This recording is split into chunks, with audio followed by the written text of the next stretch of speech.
자, 고개사라는 작품이에요. 황순원 씨의 작품입니다. 일단 여러분 소설을 보실 때 문제를 보면 문학은 항상 마찬가지인데 보기가 있는 문제들이 있을 거예요. 그러니까 보기를 먼저 항상 보세요. 모의고사를 보실 때에도 보기를 보고 이 글이 어떤 글이고 어떤 관점에서 읽어야 되고 이런 거를 좀 파악한 상태에서 작품을 보시는 게 좋습니다. 그리고 지금 뒤에 보면 요 제목에 대한 것도 설명이 좀 나와 있어서 여러분들이 이 작품을 이해하는데 좀 도움이 많이 될 거예요. 이런 부분을 먼저 읽어보시면 항상 이걸 먼저 보세요. 지문 먼저 보지 마시고 일단 보기를 봅시다. 고개사는 6.25 전쟁 당시 작가가 직접 겪은 대구와 부산에서의 피난살이의 경험을 자전적 서사 형식을 통해 표현한 소설이죠. 자전적이라는 건 자기의 실제 겪은 이야기를 썼다는 겁니다.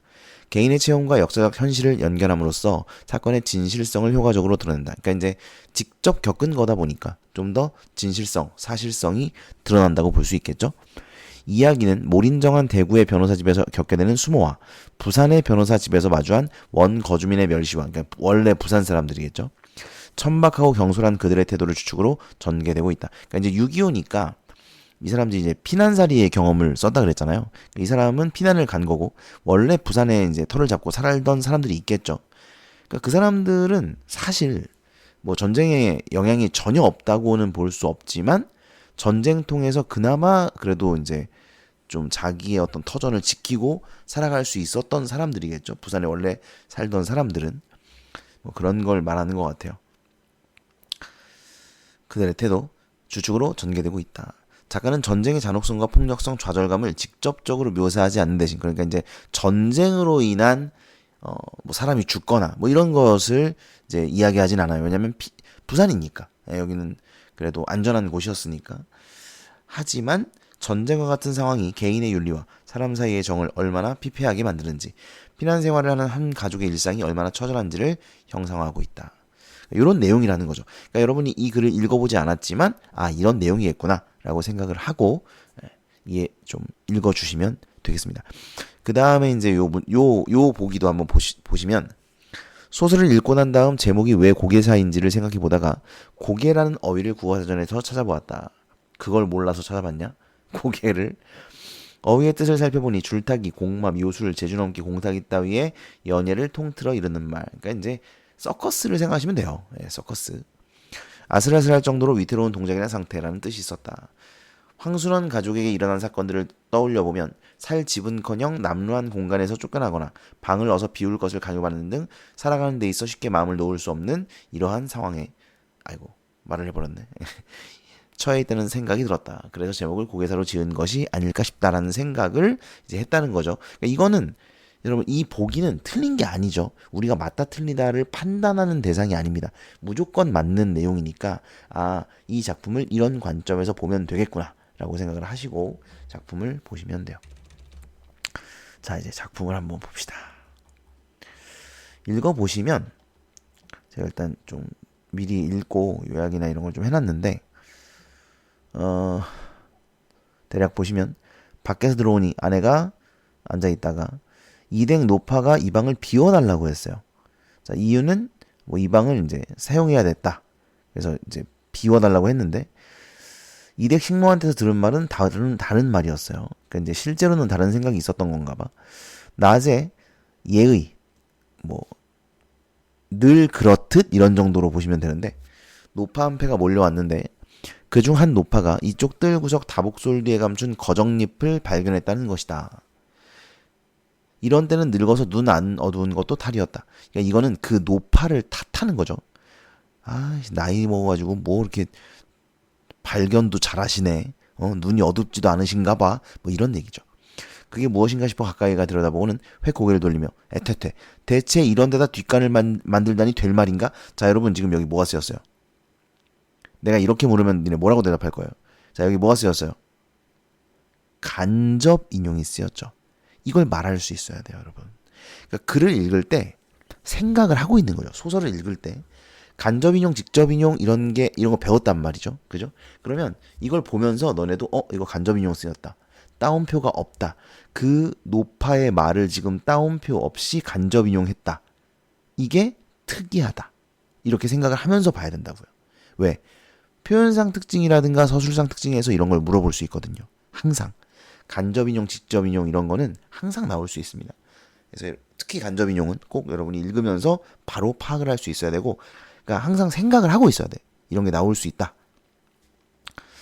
그 다름으로 이댁 노파에게 어쩌고 저쩌고. 그러니까 이게 지금 뭐냐면, 아마 여기 보면 예의 노파 한 패가 몰려왔다는 건 맨날 노파들이 몰려다닌다는 걸 알 수 있고, 그러니까 이 집에 노파가 있잖아. 그러니까 이 노파는 할머니라는 뜻으로 보시면 되는데, 그러니까 이 할머니네 집에 아마 할머니들이 이렇게 놀러를 많이 오시나 봐. 그런 것 같아요. 근데 이제 그 중에 한 할머니가 이쪽 이렇게 돌아다니다가 거정잎을 발견하고 그걸 이제 들어서 봤는데 그 밑에 똥이 있었던 거야. 똥이나 오줌 이런 게 있었던 거지. 그러니까 거기다가 똥오줌을 싸놨다는 거야. 그 말이에요. 그걸 누가 했다는 거냐면 우리 가족이 했다는 거지. 우리 가족이. 그래갖고 이제 그 할머니들이 이댁 할머니한테 가가지고 정원에다가 그런 변소를 만들다니 미쳤냐. 그랬더니 주인 노파도 몰랐던 거지. 한바탕 난리가 났어. 거짓대란 할 수 없다는 둥. 사람이 사람 모양만 했다고 사람이냐고. 사람의 행실을 해야 사람이 아니냐는 둥. 그러니까 우리한테 한 얘기야. 우리한테. 아니 어떻게 저기다가 남의 집 그 정원에다가 똥오줌을 그렇게 싸질러 놓고 이럴 수 있냐. 뭐 이런 말입니다. 자기네 집이 피난민 수용소가 아닌 바에야 당장 내보내고 말아야겠다. 이런 얘기를 했다는 겁니다. 그러고는 아내한테 와서 방을 비워달라고 명령을 내린 거예요. 이해되죠? 무슨 말인지 아시겠죠? 근데 이제 여기까지 이제 그런 내용이고, 근데 이제 보면 실은 이 점이 이 노파로 하여금 자신이 말한 인간은 인간다운 행실을 해야 한다는 것을 몸소 실천해 보이는 대목이 아닌가 한다. 이게 말이 좀 애매하게 써 있는데 무슨 말이냐면 그 노파야말로 그 노파야말로 인간이 인간다운 행실을 해야 한다. 이렇게 비판을 하고 있는 거예요. 그 노파가 인간다운 행실을 하지 않았다.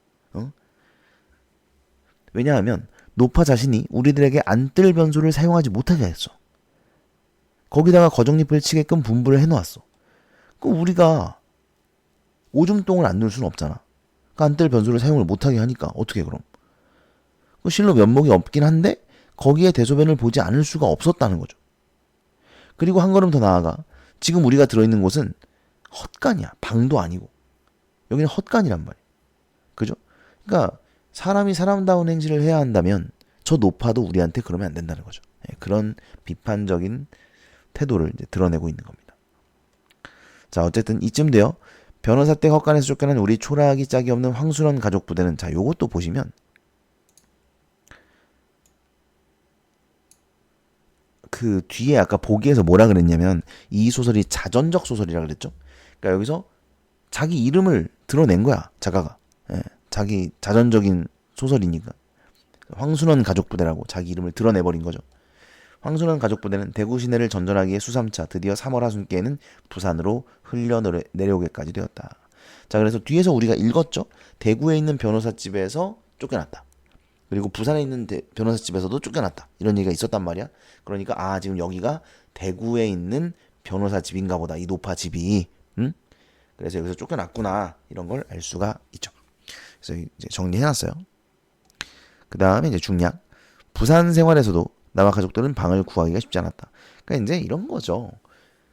우리나라 전국에 있는 사람들이 부산으로 다 몰리다 보니 사람이 많을 거 아니야. 그러니까 당연히 집이 없지. 그래서 이제 방을 구하기가 쉽지 않았던 거죠. 우선 급한 대로 처제의 방에 신세를 지지만 사정이 순탄치 않고 결국 대구에서처럼 방을 비워달라는 통보를 받게 되고 나와 아내는 어떻게든 일을 해결하고자 한다.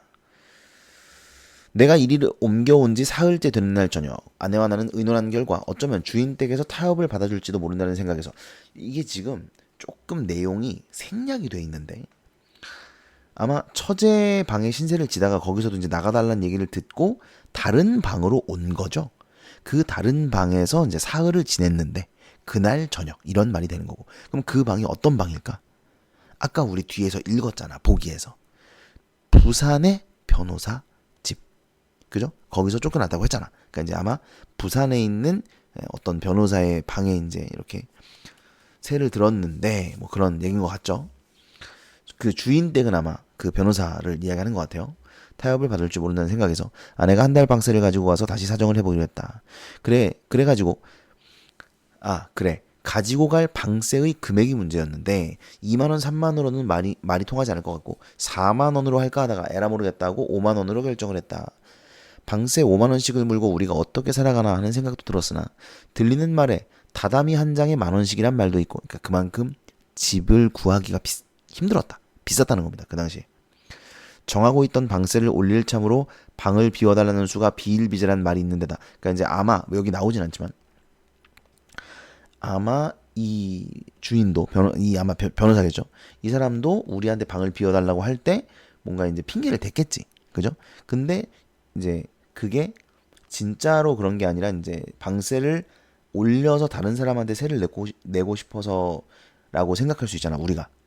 그죠? 그러니까 이제 방세를 올리려고 하는 거다. 이렇게 생각할 수 있으니까 아예 우리가 비싼 방세를 부르자는 거죠. 그래가지고 5만 원을 불렀다. 뭐 이런 말입니다. 그 다음에 뭐 어쩌고저쩌고. 뭐 이런 방세라만 내고 타협을 얻은 후 마음 놓고 나가 열심히 장사를 해서 살아나갈 변통을 하는 게 나을성 싶었던 것이다. 그리고 사실 우리는 벌써 장사를 시작하고 있었다. 그래서 이제 그나마 이제 돈을 좀 벌고 있으니까 5만 원을 질러 본 거지. 예. 쫓겨나는 것보단 낫다. 이렇게 생각을 하는 거죠. 아내는 남은 옷가지를 가지고 국제시장으로 나가고, 이거 뭐 영화도 있잖아, 국제시장. 난 안 봤는데.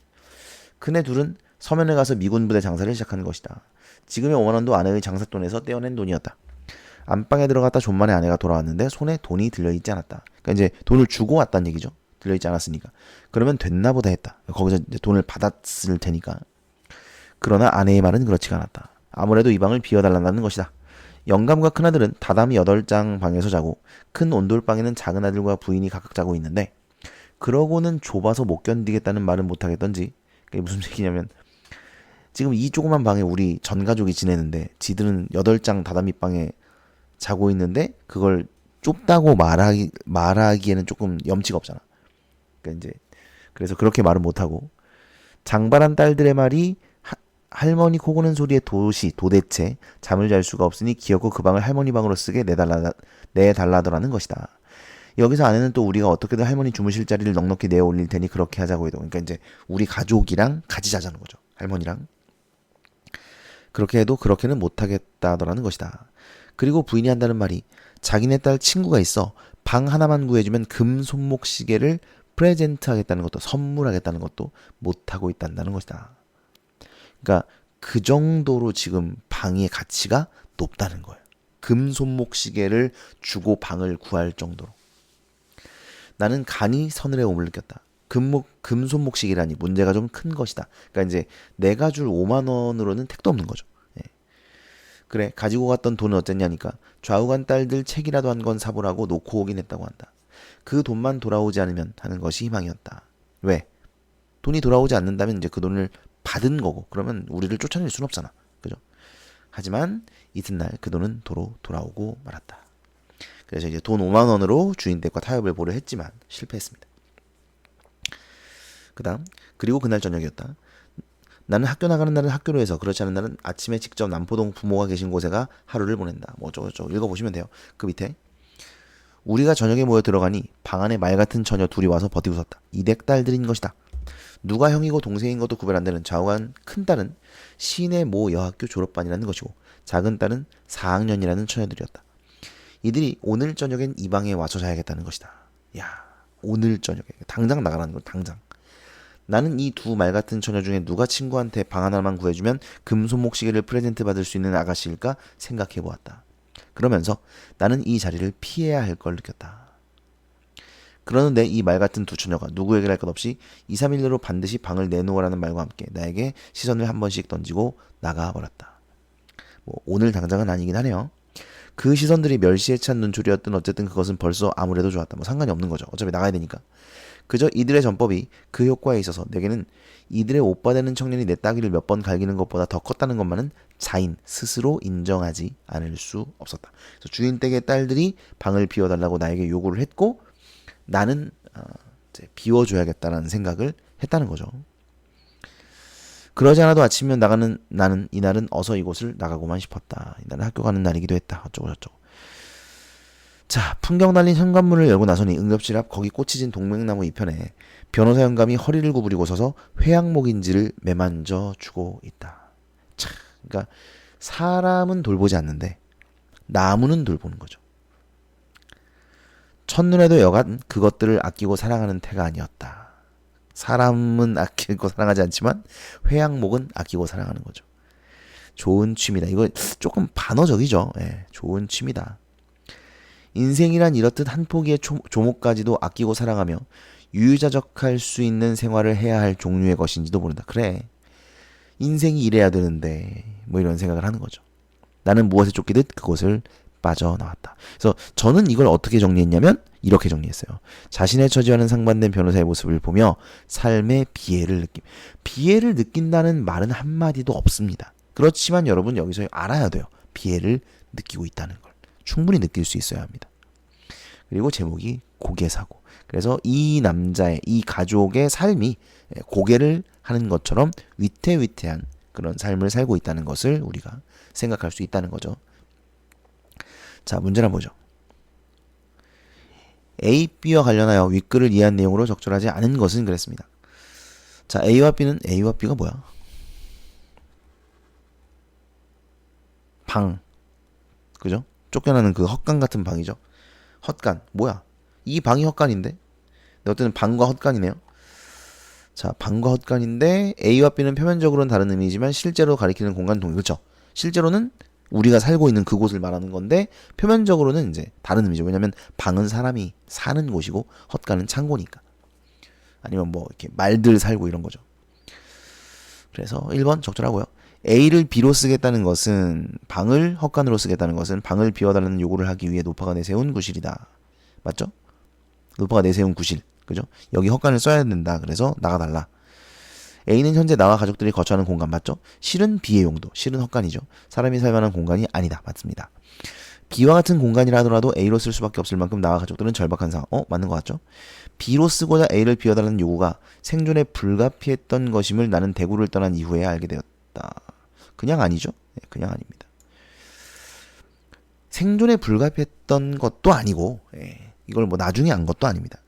그러니까 그리고 B를 쓰고자 A를 비워달라고 했지만 이것도 거짓말이죠. 실제로는 그게 아니라 우리가 이제 그 뜰에다가 똥 싸놔서 그런 거잖아요. 그러니까 5번은 적절하지 않습니다.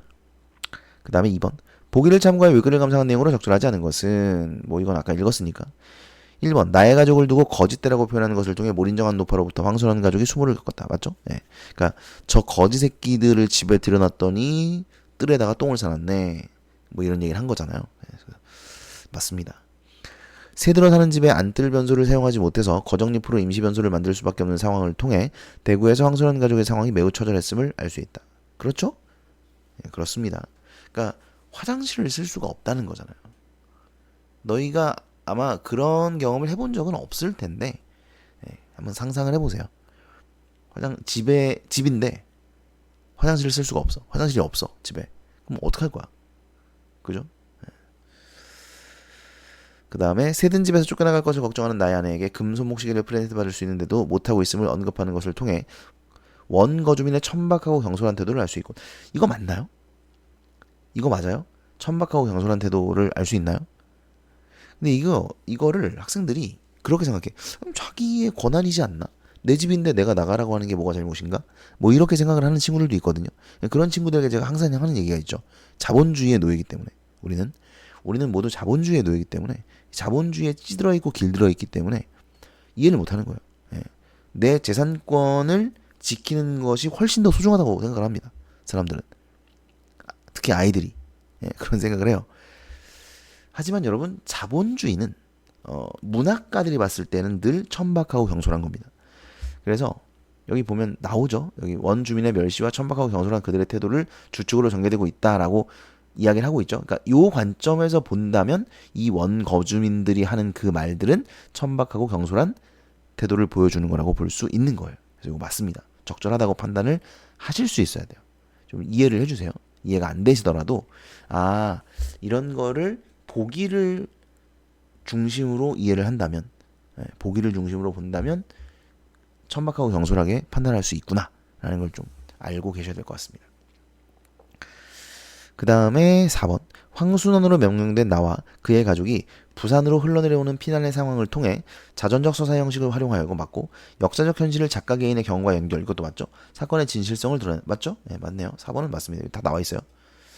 그 다음에 나가 처녀들의 시선에 대해 멸시에 찬 눈초리였던 어쨌든 그것은 벌써 아무래도 좋았다고 생각하는 것을 통해 차가운 멸시에도 불구하고 결국 방을 내놓지 않아도 되는 상황. 에이 틀렸죠 이거? 방을 내놓지 않아도 되는 상황이에요? 아니잖아. 방을 결국 내놔야 되는 상황이죠. 네. 그러니까 제가 몇 번 얘기했는데 EBS 문제들은 너무 그 모호한 문제를 만들지 않으려고 답을 너무 이렇게 뻔한 걸 해놔요. 솔직히 이걸 누가 틀려 이 문제를 이것도 틀린다 그럼 여러분 좀 심각한 거예요. 이 문제를 틀렸다면 그러니까 너네 지금 등급이 중요한 게 아니라 그냥 이 문제를 틀렸다면 이건 좀 심각한 겁니다. 문제를 제대로 안 풀고 있는 거예요. 제대로 안 읽고 풀고 있는 거예요. 이건 조금 반성이 필요합니다. 너무 뻔하죠. 5번입니다. 그러니까 사실 1, 2, 3, 4를 따져볼 필요도 없어요. 5번이 너무 글러먹은 선택지라서 이런 문제는 좀 좋지 않다.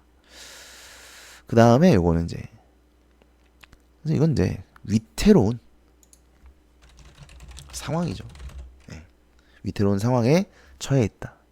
고개 같은. 그러니까 고개라는 게 막 그런 거잖아요. 장대 위에 올라가 있고 막 줄 위에 올라가 있고 뭐 그런 거잖아. 좀 위태로워 보이잖아요, 그죠? 그런 삶을 살아가고 있다는 거죠. 그래서 이렇게 써주시면 될 것 같습니다. 끝. 자, 최인훈 씨의 어디서 무엇이 되어 만나랴라는 작품이고요. 갈래는 희곡입니다. 보시면 이제 말하는 사람이 이렇게 나와 있고 씬 넘버라든가 이런 시나리오 용어가 없기 때문에 희곡이다라는 걸 알 수 있고요. 그 다음에 보면 온달 얘기가 나오죠. 그래서 이제 온달이랑 관련된 그 우리 바보 온달과 평강공주 이런 거 알잖아요. 그거랑 관련된 작품인가 보다라고 생각을 할 수 있습니다. 그런데 사냥꾼 온달이라고 되어 있는 거 보니까 바보 온달은 아니고 내용이 조금 다르죠. 꿈에서 어떤 여인을 만나 100년 가약을 맺는다. 그러니까 이제 앞으로 일어날 일을 여기서 아마 암시를 해주는 거겠죠. 그리고 그날 궁을 쫓겨나 암자로 가던 공주가 온달을 만나고 아내가 되기를 청합니다. 그래서 어쩌고 저쩌고 뭐 꿈속의 여인임을 알게 된다. 결혼해서 자 여기 보니까 신라군이 국경을 침범하자 자처하여 싸움터에 나갔으나 죽음을 맞이하게 된다. 그러니까 이것만 보면 그냥 이제 신라군에 의해서 죽었구나라고 생각을 할 수가 있는데 그 뒤에 내용을 보면 여기 보면 장세를 지내려고 하는데 관이 움직이지 않아서 공주가 옵니다. 공주가 와가지고 달래죠. 돌아가십시다 어쩌고 합니다. 들어올려라 했더니 그제서야 이제 올라오는 관이 움직이는 거죠. 그런데 가자평양성으로 그곳에서 잔악한 반역자들을 샅샅이 가려내어 목을 베리라라고 이야기를 합니다. 그러니까 이걸 보면 뭔가 이제 다른 뭔가가 있죠. 그냥 온달이 죽은 것이 아니라 반역자와 관련된 어떤 사건이 있구나라는 걸 눈치를 채야 합니다. 줄거리에서 다 알려주는 게 아니거든요. 이렇게 본문을 통해서 알려주기도 하기 때문에 여러분이 이 생각을 해야 되고 그 다음에 뒤에 읽어보면 자, 장수일과 2와 3과 부장이 이제 대화를 하는데 필시 무슨 기밀을 알아보셨음이 틀림없습니다. 이제 이걸 보면 뭐가 있구나. 지금 얘네가 지금 위에서 얘기했던 그 반역자들이랑 관련된 애들인가 보다라는 걸 눈치를 채야 되고 어떻게 알 수 있단 말인가? 투구를 벗으라고 하시는 것이 증거가 아닙니까? 이걸 보면 뭔가 투구를 벗으면 반역자와 관련된 뭔가가 나오나 보다 이런 생각을 해야겠죠. 어떻게 알았을까? 너희들 배반하면 죽는다 이런 얘기고 무슨 말씀입니까? 억울합니다. 그렇겠지. 이것을 문제 삼다 치더라도 자 투구를 벗는다 머리를 쳐맸다 피가 배어있다. 이것이 어쨌단 말인가? 이토록 신라놈들과 싸우는 것이 군법에 어긋난단 말인가? 두려워 말라. 공주보다 더 높은 분이 우리 편이야. 이런 거죠. 그러니까 이걸 보면 이걸 보고도 아무 생각을 안 하는 친구들이 있어요. 그러면 안 됩니다.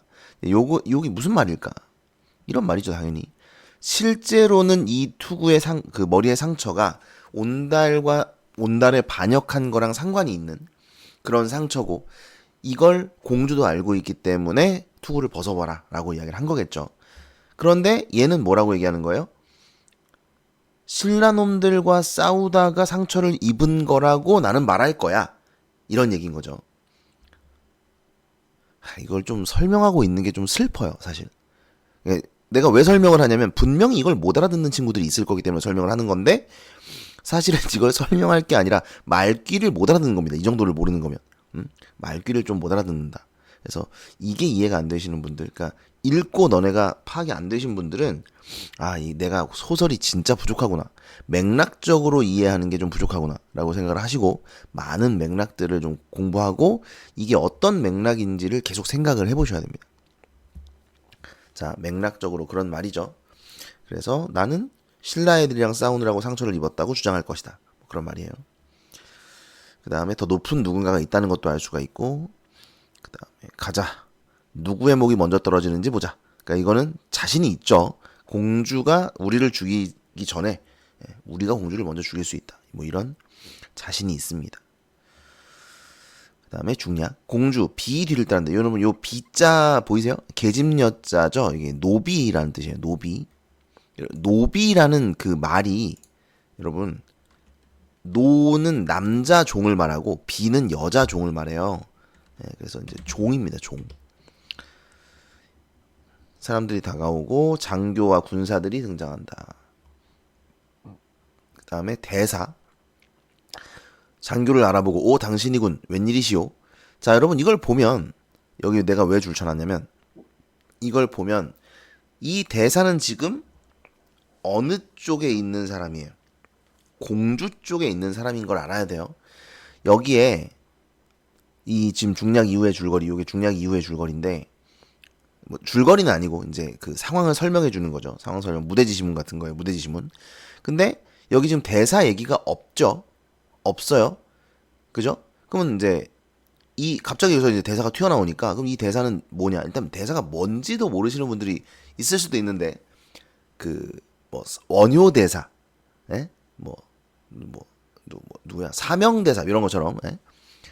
그 스님이죠. 스님. 예, 스님인데 조금 이제 높으신 분들, 훌륭하신 분들 이런 분들한테 이제 대사라고 이름을 붙이죠.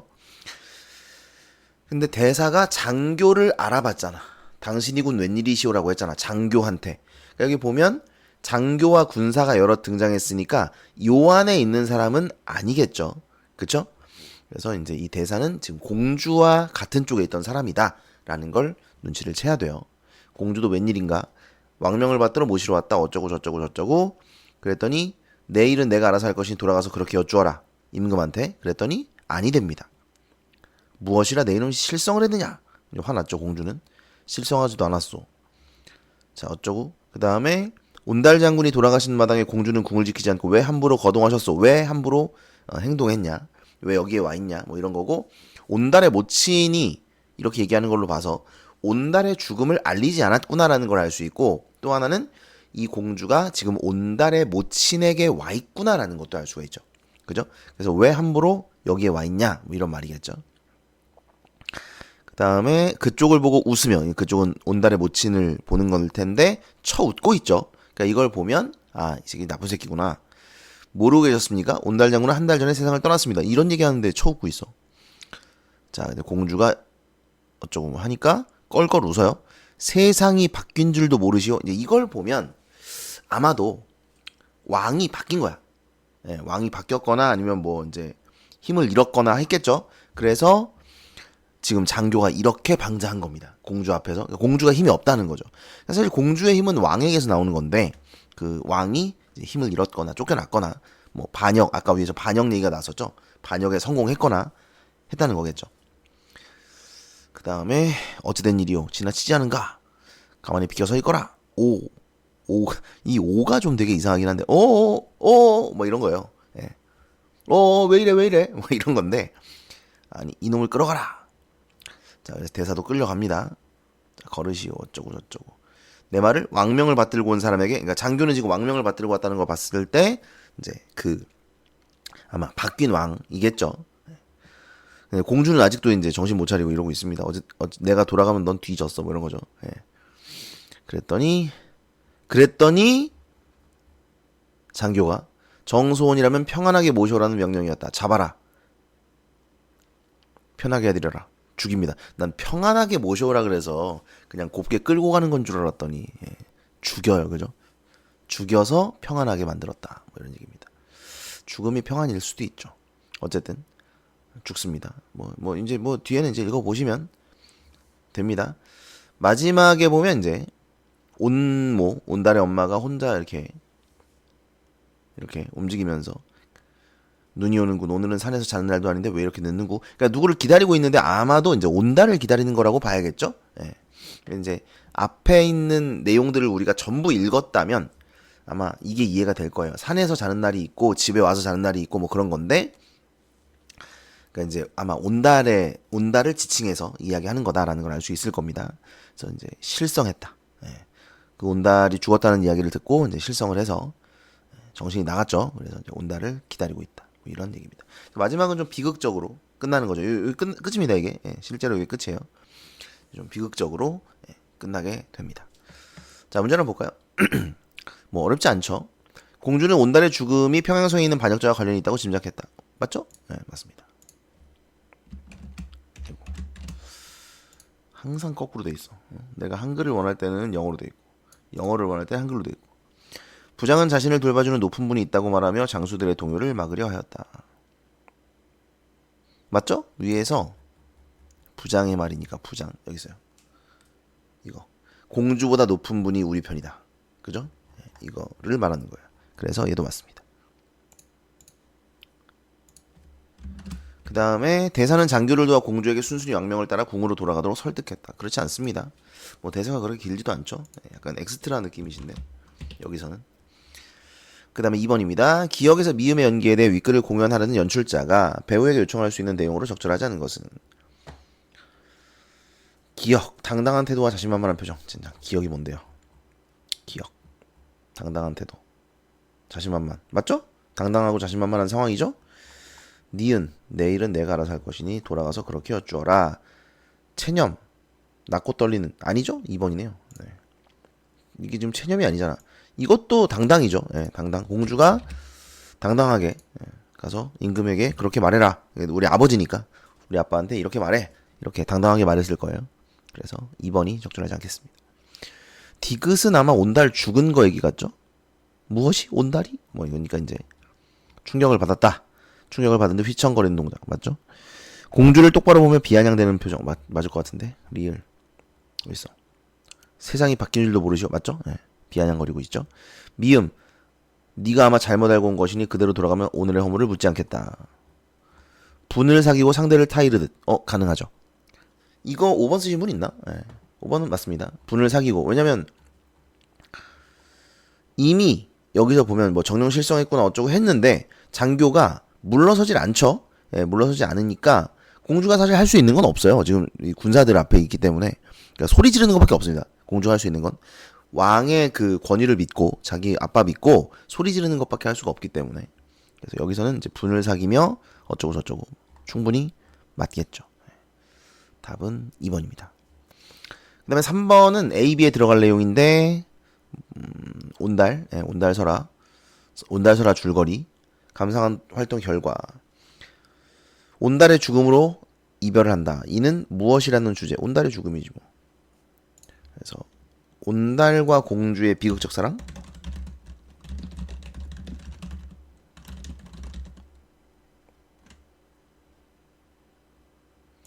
그 다음에 설화와 달리 뭐가 추가되어 있어요. 뭐가 추가되어 있지? 공주의 억울한 죽음. 새로운 주제. 공주의 죽음이죠 뭐. 반역자로 인한 정도가 되겠습니다. 자, 김수영의 어느 날 고궁을 나오면서입니다. 개인적으로는 제가 굉장히 좋아하는 시인이고, 저는 부끄러움을 아는 사람을 좋아해요. 잘못을 할 수 있습니다. 사람들이 살면서 잘못은 할 수 있어요. 다만 내가 잘못을 했을 때 그 잘못을 인정하고 그 행동이 부끄러운 행동이었다는 것을 아는 사람.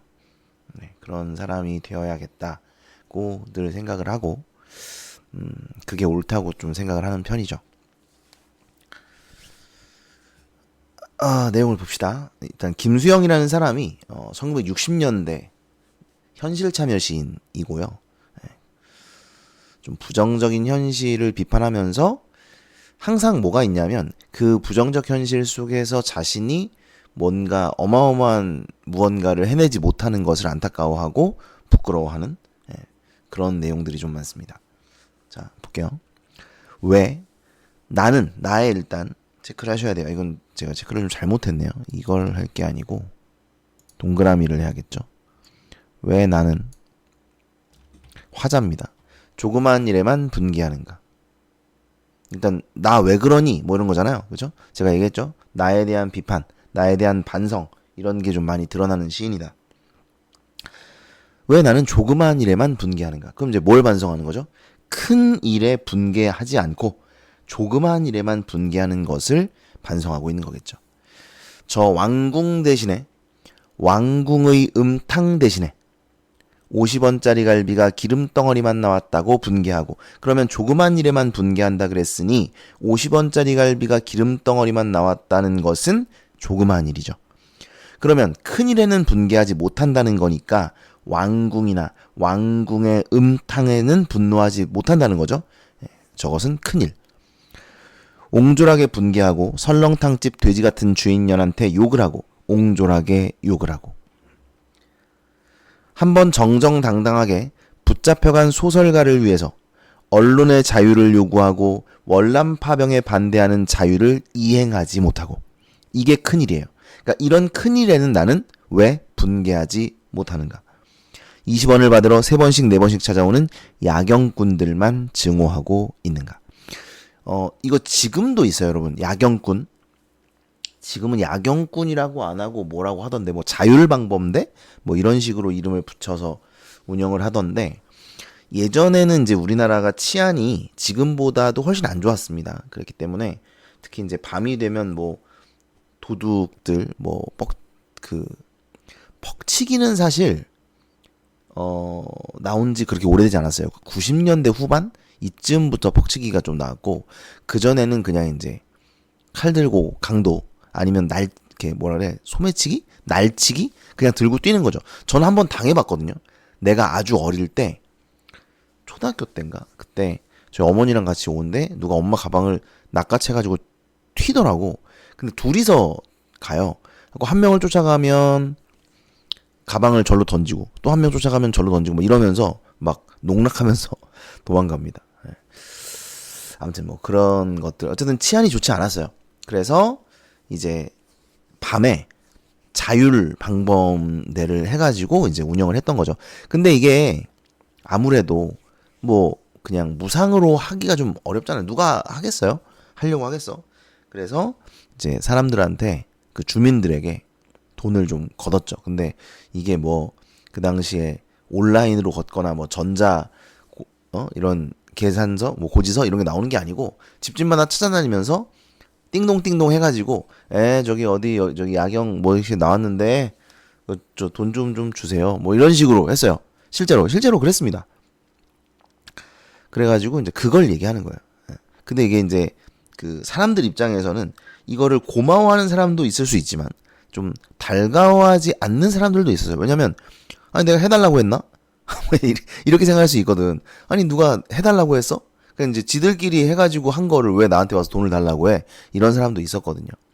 또 이 야경이 제대로 이루어지지 않는다고 하는 그런 사람도 있었고, 이게 어떻게 보면 억압의 도구이기도 했어요. 왜냐면 이때는 12시에 그 통금이 있었습니다.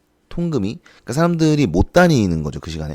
야경꾼들한테 걸리면은 돌아다니다가 잡혀가요, 경찰서에. 그러니까 그런 것들이 좀 억압이기도 했죠. 뭐 어쨌든 이제 이 야경꾼들을 증오하고 있다. 근데 이것은 지금 작은 일이에요. 그죠? 그래서 큰 일에는 분개하지 못하고 작은 일에만 분개하는 자신의 모습을 이야기합니다. 그다음, 옹졸한 나의 전통은 유구하고 이제 내 앞에 정서로 가로놓여 있다. 그러니까 이제 예전부터 그랬다는 거죠.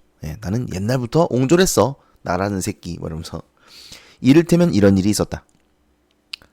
부산의 포로수용소에 제14야전병원에 있을 때, 이건 6.25 때죠. 정보원이 너스들과 스펀지를 만들고 거즈를 개키고 있는 나를 보고 포로경찰이 되지 않는다고 남자가 뭐 이런 일을 하고 있냐고 놀린 일이 있었다. 너스들 옆에서. 일단 요거 뭐 중요하진 않은데 도치법이 살짝 쓰였죠. 그죠? 도치법이 쓰였고, 왜냐면 너스들 옆에서 놀린 건데 이걸 너스들 옆에서를 따로 뺐으니까 도치법으로 볼 수가 있고요. 포로경찰은 뭐냐면 이제 그 당시에 빨갱이들 잡아넣는 경찰이에요. 빨갱이들. 잡아가지고 저 포로 수용소로 집어넣는 건데 왜 그런 거 안 하고 여기서 간호원들 여자들이나 해야 될 이런 거 하고 있냐 뭐 그런 놀림이죠. 그리고 나는 지금 그것을 부끄러워합니다. 그것을 옹졸했다라고 평가하고 있는 거죠. 그래서 지금 이 얘기를 하는 거지. 나의 옹졸은 유구한 전통이 있는 옹졸이다. 그러면서 옛날에도 나는 옹졸했어. 이러면서 요 얘기를 한 겁니다. 지금도 내가 반항하고 있는 것은 이 스펀지 만들기와 거저 접고 있는 일과 조금도 다름이 없다. 개의 울음소리를 듣고 그 비명해지고 머리에 피도 한 마른 애놈의 투정해진다.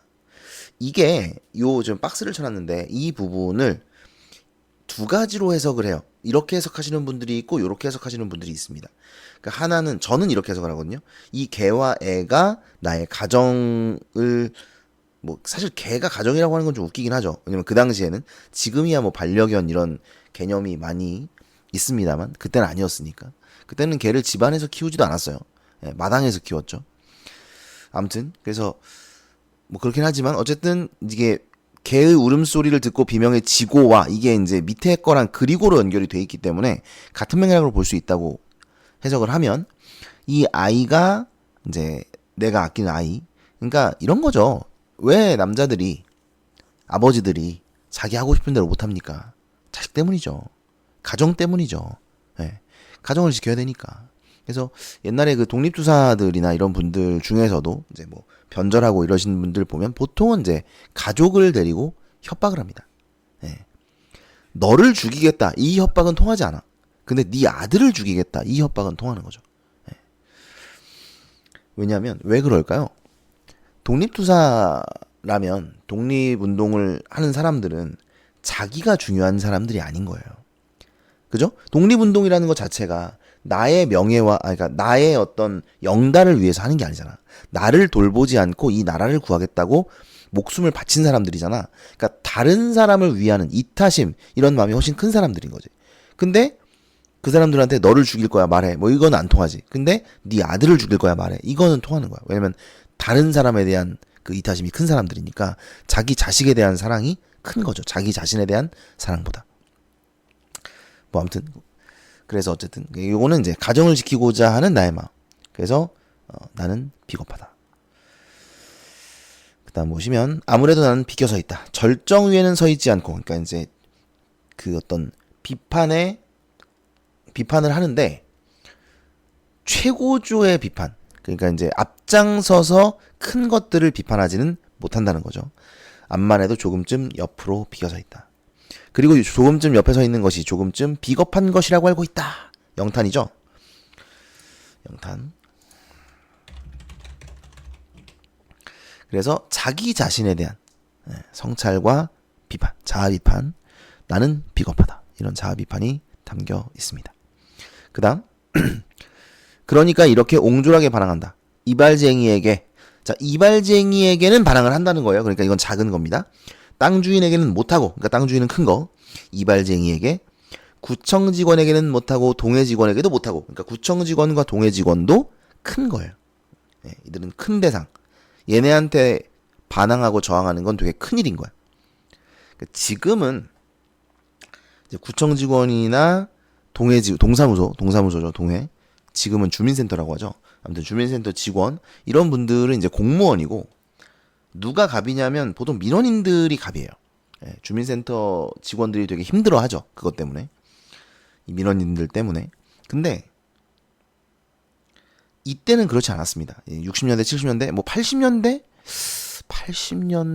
90년대 초반까지도, 90년대 초반까지도 이 사람들이 공무원이고 민원인들이 뭐 고객이다 이런 식으로 생각하지 않았고, 동사무소에 있는 사람들이 약간 갑이에요. 걔네가 일을 처리해주지 않으면 우리가 불편한 거죠. 그리고 뭐 일을 잘 처리해주지도 않았어요. 안 돼요, 돌아가세요, 뭐 이런 식으로 많이 했단 말이에요. 굉장히 좀 불친절하고 그랬습니다. 그러니까 이제 그게 약간 그 이 관이라는 그 특성이죠. 옛날에는 관하면 이제 관하잖아요. 관가, 포졸, 사또, 막 이런 애들이잖아. 그러니까 얘네가 당연히 갑이죠. 그 당시에는. 그러니까 이제 그런 느낌의 관이라는 게 있었어요. 나라가 더 중요한 중심에 있었고 개인보다.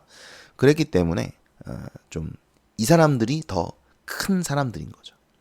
아무튼 그래서 걔들한테는 못하고 야경꾼에게 분노한다는 거죠. 20원 때문에 10원 때문에 1원 때문에 점강법이에요. 20원, 10원, 1원 점점 작아지죠. 점강법이 쓰였고요.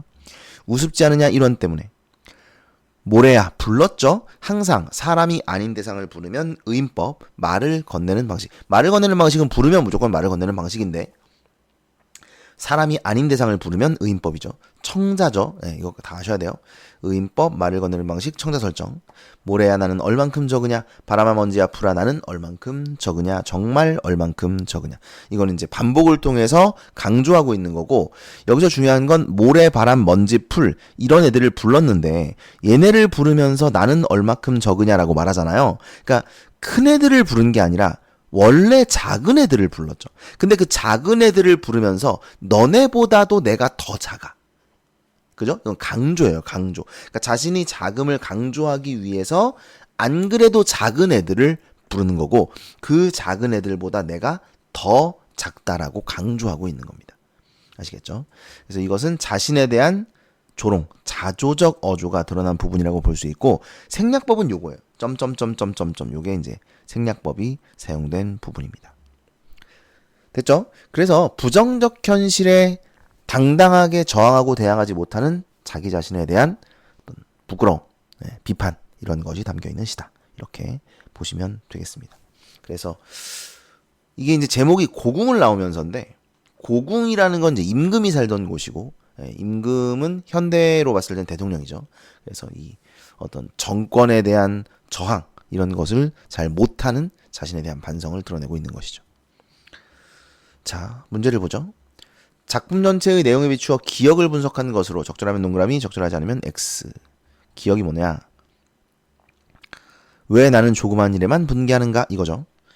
왜라는 의문부사를 사용한 물음의 표현으로 시를 시작한 것은 화자가 자신의 분개에 어떤 이유가 있는지 순차적으로 깨달아가는 과정을 따라 시상이 전개된다는 점과 조응한다 그랬는데 맞는 것 같죠? 이걸 보고 이제 맞는 내용인 것 같은데 이렇게 생각할 수도 있거든요. 근데 순차적으로 깨닫는 게 아니에요. 얘는 이미 알고 있습니다. 이미 알고 있고 알고 있는 내용을 순차적으로 제시하고 있을 뿐이지 얘가 몰랐는데 순차적으로 깨닫는 게 아니죠. 예, 순차적으로 깨달아가는 과정이 드러나 있는 시는 아니에요. 그래서 X로 보셔야 됩니다. X로. 그 다음에 나는 뒤에 열거되는 여러 가지 행위의 주체이자 행위들에 대해 성찰하는 주체 맞죠? 이거는 뭐 누구에게 분개하는가 이런 게 행위고 그 다음에 성찰하고 있죠? 맞습니다. 얘는 뭐 다시 안 봐도 될 거예요. 그 다음에 조그만 일은 부정적 권력의 전횡을 상징하는 왕궁의 음탕과 대조되는 말로 맞죠? 맞아요. 왕궁의 음탕은 큰일이잖아. 그죠? 그러니까 조그만 일은 큰일과 대조되는 거 맞습니다. 약자들의 소극적 저항을 의미한다. 이거를 맞다고 판단하시는 분들이 있을 수 있는데 역시 이것도 함정이에요. 여러분 조그마한 일은 저항이 아니죠. 저항을 하는 대상이지. 그죠? 그러니까 약자들이 조그마한 일을 하고 있는 거예요? 소극적인 저항을 하고 있는 거야? 아니잖아. 약자들은 조그마한 일에 저항을 하고 있는 거지.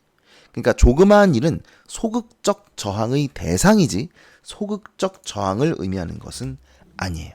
그래서 X입니다. 이건 좀 잘 만든 것 같아. 이 문제는. 얘들이 헷갈리기도 쉽고 이렇게 좀 뭐 억지로 이어붙인 것도 아니고 좀 그렇습니다. 그 다음에 배타와 한정의 의미를 드러내는 보조사 만. 자신의 분개가 제한적이고 선택적 맞죠? 그러니까 작은 일에만 저항한다. 이런 제한적이고 선택적인 저항을 드러내고 있습니다. 맞습니다. 그 다음에 2번 보기를 참고할 때 윗글에 대한 이해로 적절하지 않은 것은 그랬어요. 어느 날 고궁을 나오면서에는 이 작품이 창작되던 1965년 당시의 역사적 상황이 잘 담겨있다. 어쩌고 저쩌고. 뭐 읽어보세요. 4.19는 온전한 결실을 이루지 못했다. 왜냐면 5.16 때문이죠. 4.19가 일어나고 한 달도 안 돼서 5.16이 일어났어요. 그러니까 4.19의 그런 민주적인 분위기를 누리지를 못했죠. 한 달도 안 돼서 군사정변이 일어났기 때문에 어쨌든 자유와 민주에 대한 민중의 열망을 억압했다. 아울러 한일협정 체결이나 월남 파병 같은 중요한 사안들도 이에 반대하는 이들의 의사를 무시한 채 일방적 의지에 따라 강행되었다. 이러한 분위기에서 정의를 위해 크나큰 희생을 감내하고자 했던 소수를 제외한 시민 대부분이 소시민적 삶의 태도, 요 단어를 좀 알아둡시다. 여기서 말하는 이 소시민적 삶의 태도가 바로 뭐냐면 강자에게 저항하지 못하는 거예요. 네. 순응하는 겁니다. 순응. 그리고 또 하나는 순응하고 또 하나는 앞가림, 자기 먹고 살기 바쁜 이런 태도. 이게 소시민적 삶의 태도예요. 그러니까 아까 제가 그랬잖아요. 그 뭐 투정 어린 애의 울음해진다였나? 머리에 피도 한 마리 내놓으면 투정해진다. 하나도 안 맞네. 네, 아무튼 저거 보면 이제 가족을 키우고자 하는 게 먹고 살기 바쁘다는 거죠. 네, 자기 가족이랑 먹고 살기에 바쁜 그런 태도. 이게 소시민적 삶의 태도라고 합니다. 그래서 사회적 이슈에는 침묵. 네.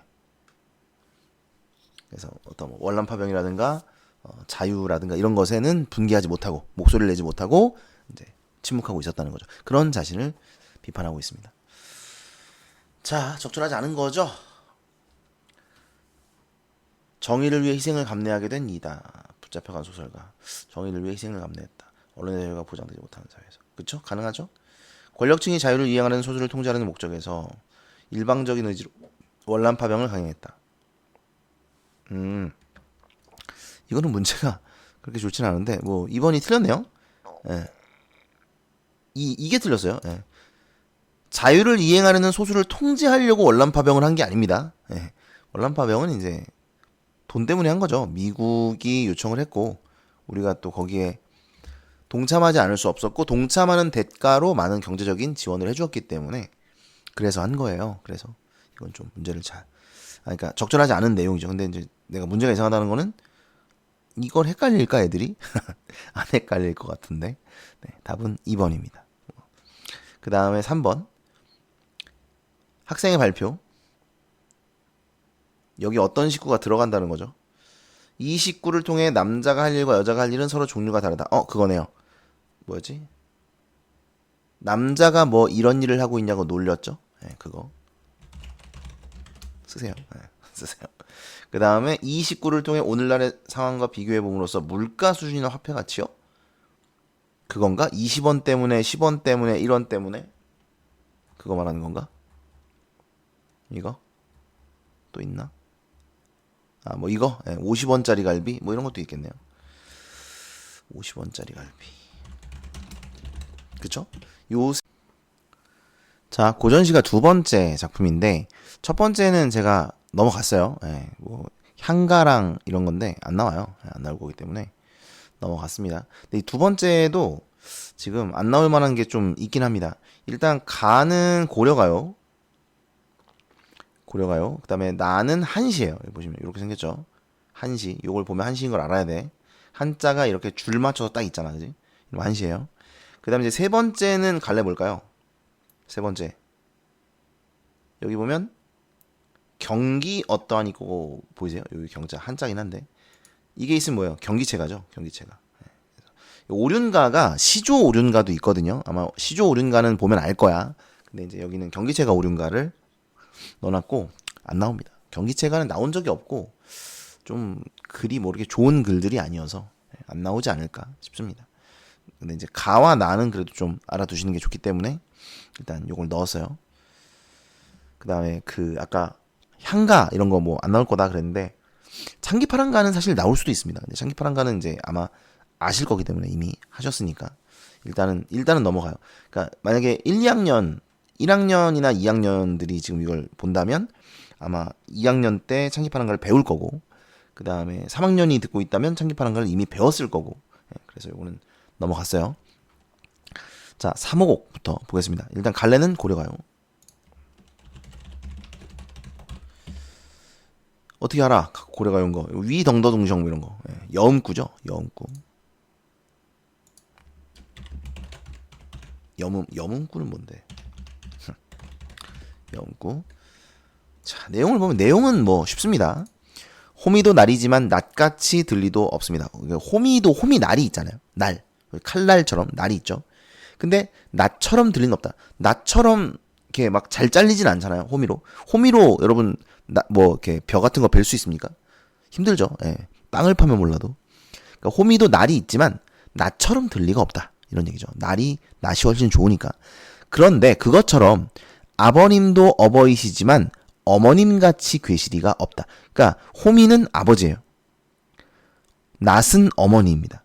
예, 그러니까 낫이 날이 잘 드는 것처럼 어머니가 나를 사랑해 주신다는 거예요. 그러니까 아버지도 어버이지만 어머님처럼 사랑하실 리가 없다. 괴다는 사랑하다죠. 괴다. 사랑하실 리가 없다. 아소는 뜻이 없죠. 이거 감탄사입니다. 아이고.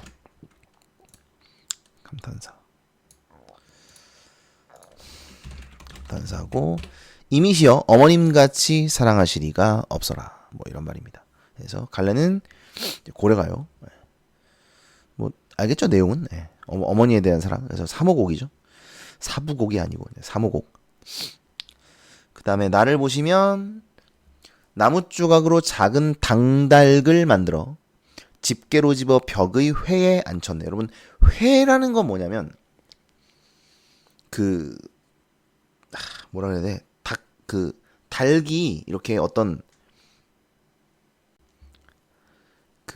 새장이나 이런데 아니면 뭐 밖이라도 닭들이 이렇게 올라가서 앉아 있을 수 있게끔 이렇게 되어 있는 나무대 뭐 그런 대를 얘기해요. 그걸 회라고 합니다. 그래서 회에다가 나무 조각으로 만든 닭을 앉힌 거예요. 됐죠? 나무 닭을 앉힌 거야. 이 닭이 꽃기어 울며 시간을 알릴제야. 알릴 수 있냐?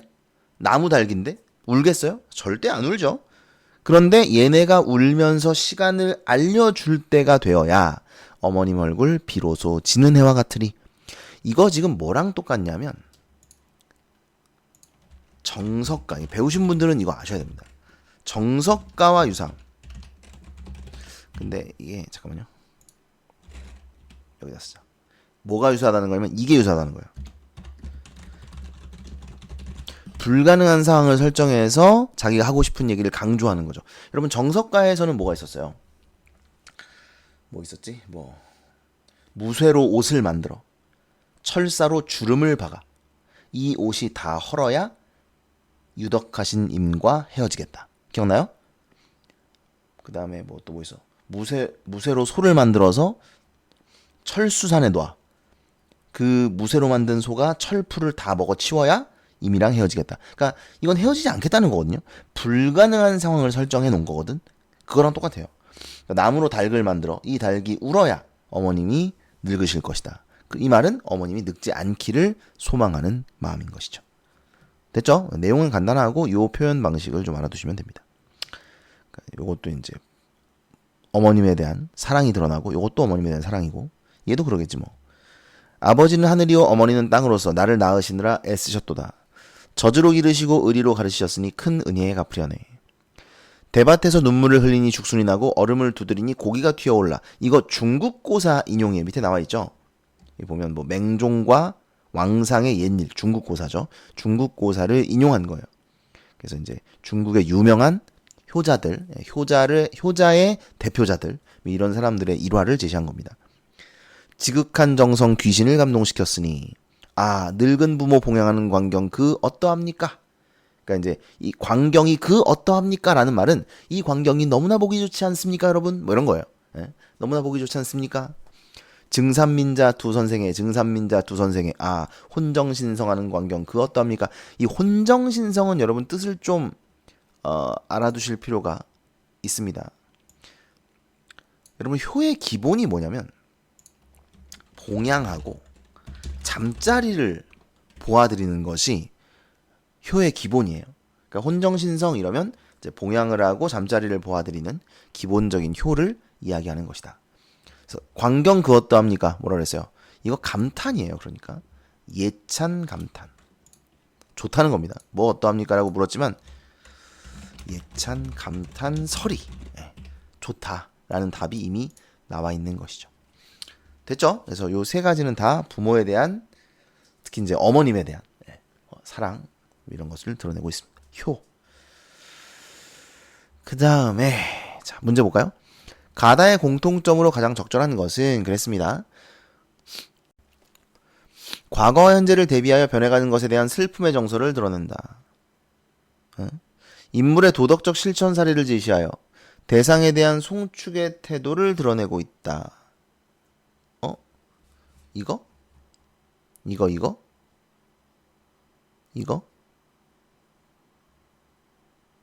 2번인가? 근데 공통점이잖아. 아, 그쵸. 공통점이잖아. 아, 애들이 이렇게 틀리는 거구나. 이걸 그냥, 이건가? 이렇게 하면서 그냥 쓰는 거구나. 아니죠. 예, 여기는 없어요. 공통점을 고르셔야 됩니다. 유사한 성격의 소재를 대등하게 나열하여 상황에 대한 긍정적 인식을 드러내고 있다. 일단 여기 없고, 여기 뭐 없어요. 자연물이나 사물을 비유적 소재로 사용하여 대상에 대한 사랑의 감정을 나타내고 있다. 이건가?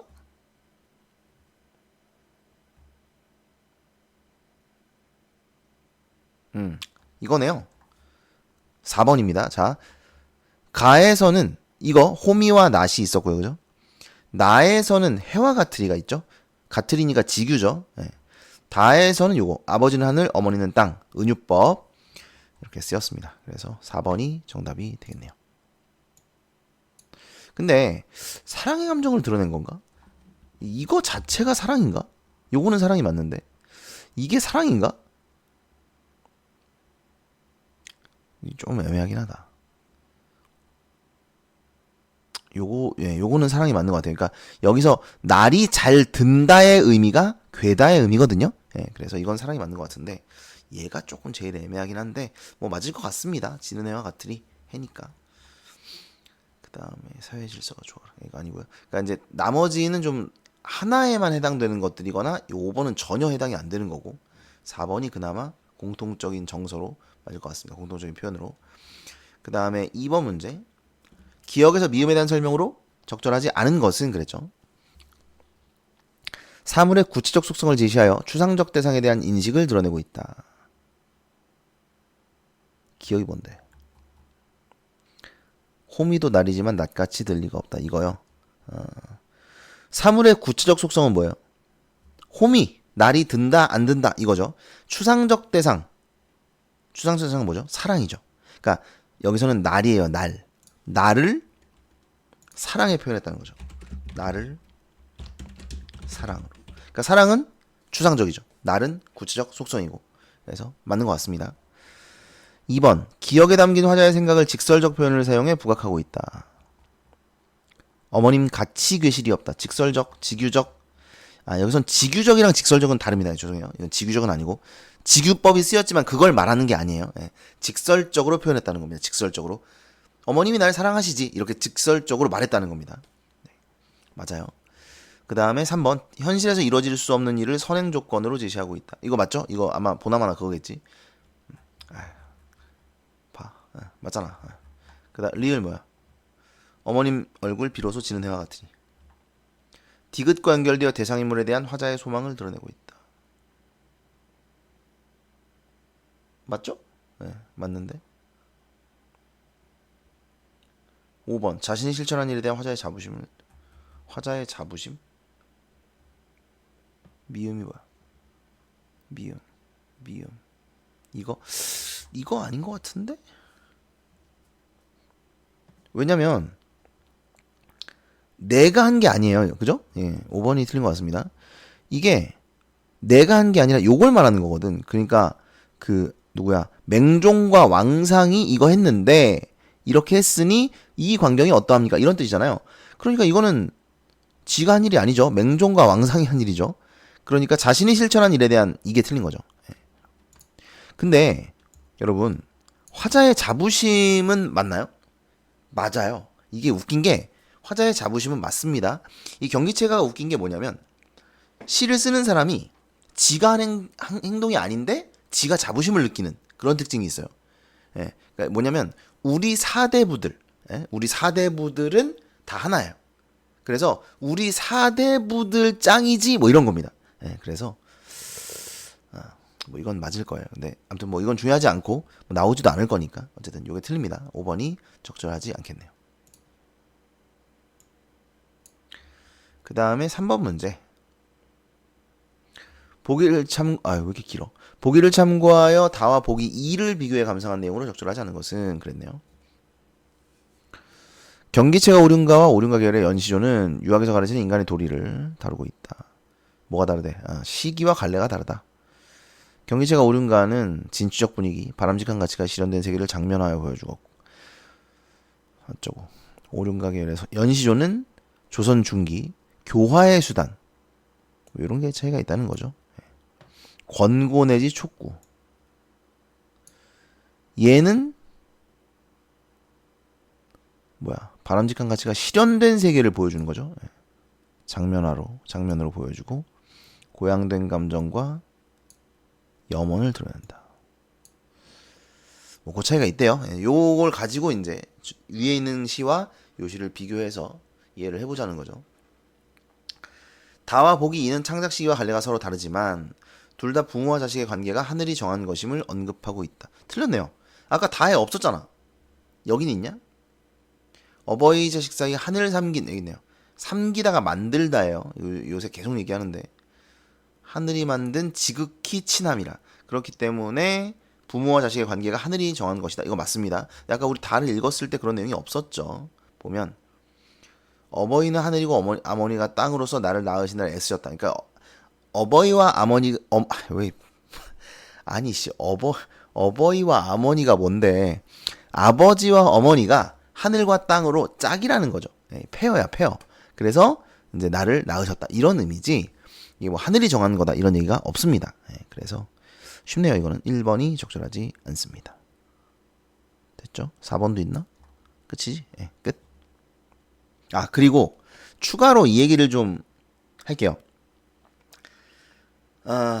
우리 이제 오프라인 수업을 듣는 친구들은 아마 뭐 그런 불만이 없을 거예요. 뭐 당연히 있어도 어쩔 수 없죠. 네, 있어도 어쩔 수 없는 거지 이거는. 어차피 그냥 보강으로 하는 거고.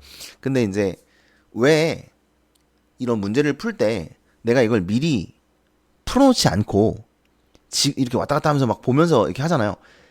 일부러 그렇게 하는 겁니다. 일부러. 그러니까 설명도 막 즉석에서 이렇게 하잖아. 이건 일부러 그러는 거예요. 왜냐면 너네가 문제를 풀 때 그렇게 보라는 겁니다. 그러니까 왔다 갔다 하면서 봐야 되잖아. 그죠? 왔다 갔다 하면서 이 부분을 근거로 찾아서 이렇게 풀어야 된다. 이런 걸 보여주는 거야. 그러니까 이거를 왜 이걸 미리 보지 않는가? 왜 깔끔하게 딱 설명해주지 않는가? 이렇게 생각할 수 있는데 보면서 좀 이제 이런 식으로 푸는구나, 이런 식으로 왔다 갔다 보는구나라는 거를 좀 보시라는 거예요. 네, 진짜 끝.